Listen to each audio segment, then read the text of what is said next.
All right, welcome to The Explainer.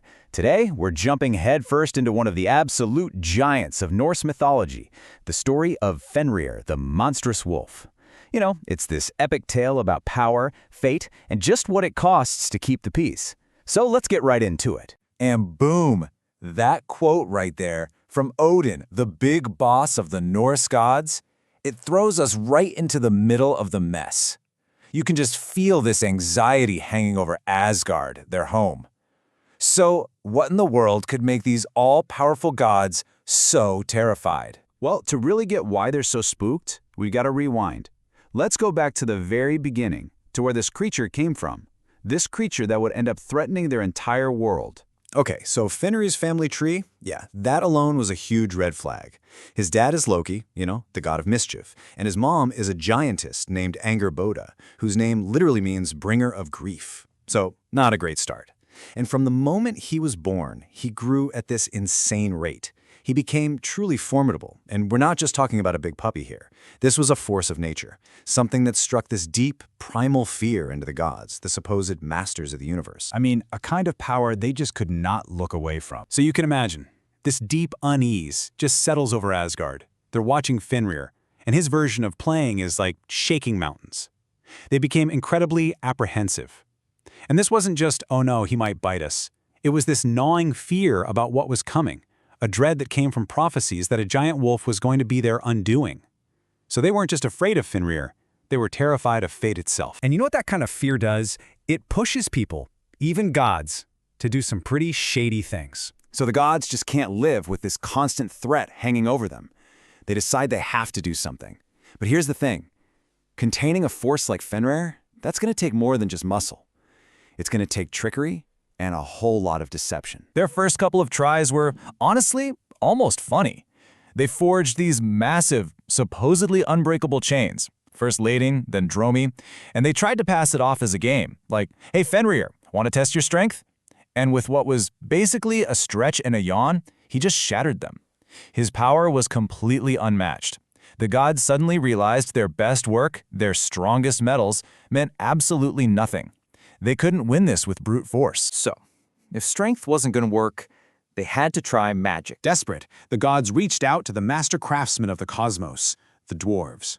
They asked for a binding made of pure magic, and the dwarves delivered, forging it from 6 things that don't exist: the sound of a cat's footstep, a woman's beard, the roots of a mountain, a bear's sinews, a fish's breath, and a bird's spit. What they got back was Gleipnir, a magical tether that looked for all the world like a simple silk ribbon. The whole thing was a setup, a trick designed to play on Fenrir's pride. But here's the twist. Fenrir was way smarter than they gave him credit for. When the gods showed him this flimsy little ribbon, he got really suspicious. He could smell a trap. See, he wasn't just some dumb animal. He actually had a sense of honor, and he called their bluff. He said, okay, I'll let you tie me up, but on one condition. As a show of good faith, one of you has to put your hand in my mouth. Wow!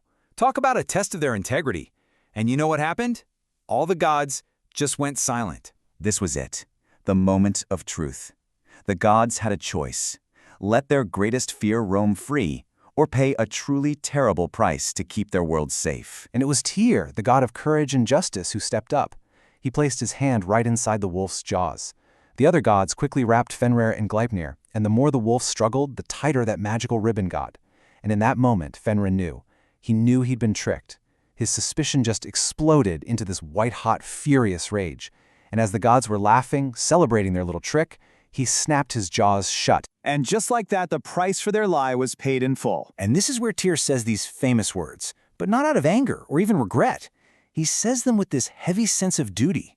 He knew that to keep order, a price was demanded. His own personal loss, his hand, that was the cost of a necessary, though painful, kind of justice. A profound sacrifice that really cemented this as a tragedy for everyone. But in binding the wolf, they may have just sealed their own fate. Because binding Fenrir, well, that wasn't the end of the story. Not even close. In Norse myths, there are always consequences. And this one act of deception kicked off a chain reaction that would eventually lead to, well, the end of the world. See, this whole story is haunted by a prophecy. The gods tied Fenrir up because they were terrified of a prophecy that said he would destroy them. But think about it. By tricking him, by binding him, they gave him the ultimate reason to want to destroy them. They literally created their own worst enemy. And you can see how this all plays out over time. First, you have the binding, which kicks off this long, long wait. For ages, Fenrir just lies there, chained up, his anger just building and building.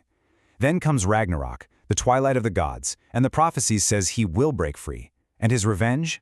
It's going to be epic. He's destined to swallow the sun, the moon, and even Odin himself. He'll throw the whole world into darkness, all before a new world can finally be born from the rubble. So, what's the big takeaway here? This myth is so much bigger than just a monster story. It's really digging into these huge ideas, the tension between order and freedom, the responsibility that comes with power, and the incredible weight of sacrifice. And running through it all is that classic Norse theme. Even from total, complete destruction, something new can begin. Which leaves us with this really tough question to chew on. The gods got their piece, right? But they bought it with lies, and it cost Tyr his hand and Fenrir his freedom. So was it worth it? Or did their fear of a prophecy just become a self-fulfilling one, guaranteeing a violent end? It's a question that makes this ancient story feel startlingly modern.